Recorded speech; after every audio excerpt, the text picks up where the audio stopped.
Hello everyone, welcome back to my channel. Please subscribe my channel. The invitation is a familiar specter, appearing with annual regularity.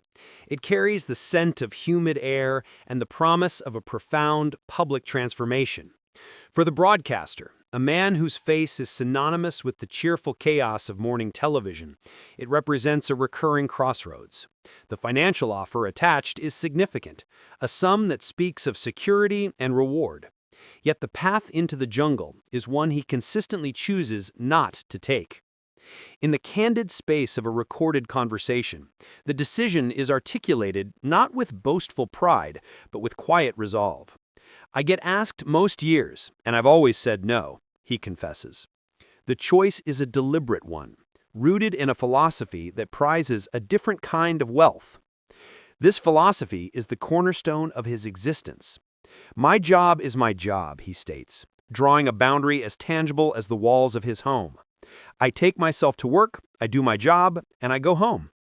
He speaks of a generational understanding, a time when a profession was a role one performed, not an identity one consumed.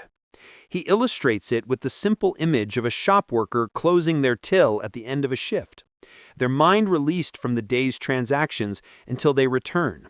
Work remains at work. This principle is not merely spoken, it is lived. He recalls a request to film inside his kitchen for a TV feature. The answer was an immediate and gentle refusal.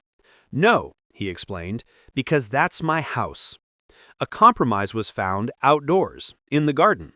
The camera captured the trimmed hedges and blooming flowers, but the interior of his home, his private sanctuary, remained unseen. The line was respected. The jungle, with its unblinking cameras and its demand for raw, unfiltered vulnerability, represents the ultimate violation of that boundary.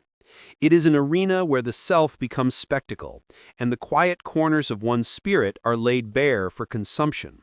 For him, this exposure is a price far steeper than any number on a check. His commitment to this separation extends beyond self-preservation. It is a protective vow for those he holds dear. He is determined to never let the criticism or cruelty that can accompany a public life touch his family. He says, "They didn't choose to be a relation of mine. That's blood." In his world, the professional and the personal are distinct realms.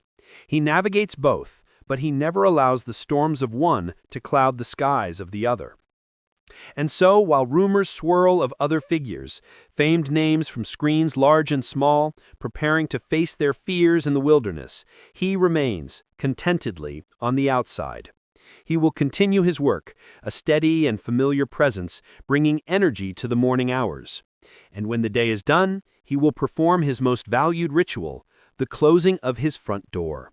In that simple, decisive act, the public world falls away, and he returns to the quiet, inviolable territory of his own life, a sanctuary whose value, to him, is beyond any measure.